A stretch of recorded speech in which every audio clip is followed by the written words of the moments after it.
There's a lot of debate about the Finnish entry monsters for the Eurovision Song Contest 2018 and about the staging and the chances in Lisbon.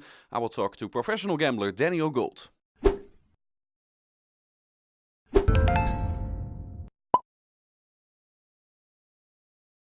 So Daniel, what's your opinion on Finland and its chances at Eurovision?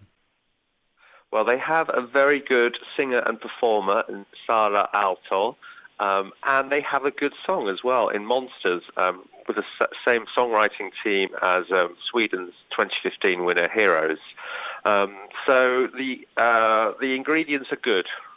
However, there were some issues with the presentations of the songs this last weekend. What were these issues? What are your worries about the staging? Well, we should start by saying that it may not necessarily be Saara's fault. The whole production on Saturday was not very tight.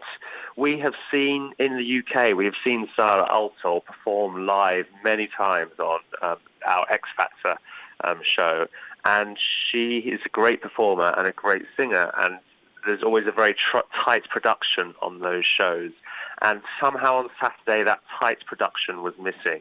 The sound mix was bad, the camera work was poor, and the arena felt very empty. So we should give her some allowances for the fact that basically the production was lacking.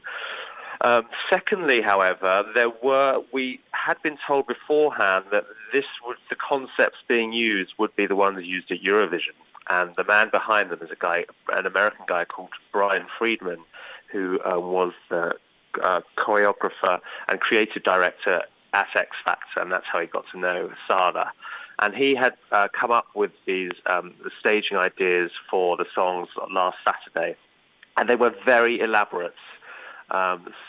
In Monsters, Saara started off in a monk's habit, in a kind of sort of shower cubicle with a curtain around it, before taking that off, wearing a kind of an outfit that made her look like a quality street rapper. And there was a lot of movement, and it didn't necessarily help her singing or the sense of performance. So they have admitted afterwards, given the criticism that came with the disappointment with the nature of the staging and the production, that they will rethink everything.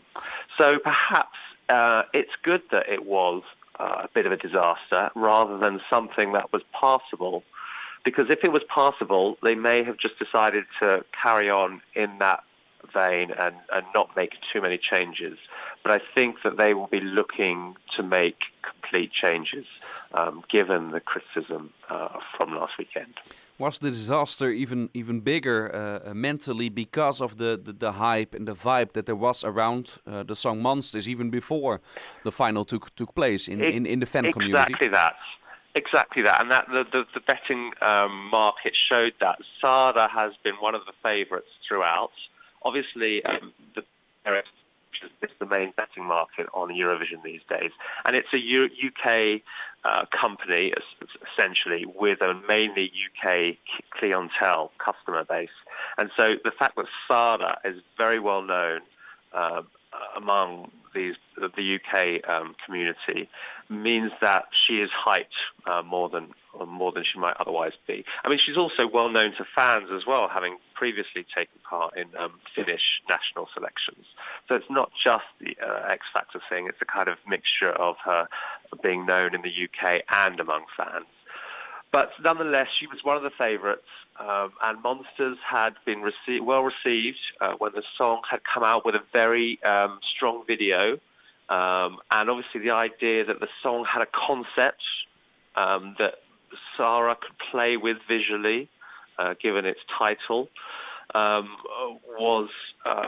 led people to be very excited about what was going to happen. And UMK had been the Finnish broadcaster had been hyping up UMK, and Saara herself had been, releasing one song per week in anticipation, building up to this moment. So when on Saturday it really didn't live up to expectations, the disappointment was that much greater.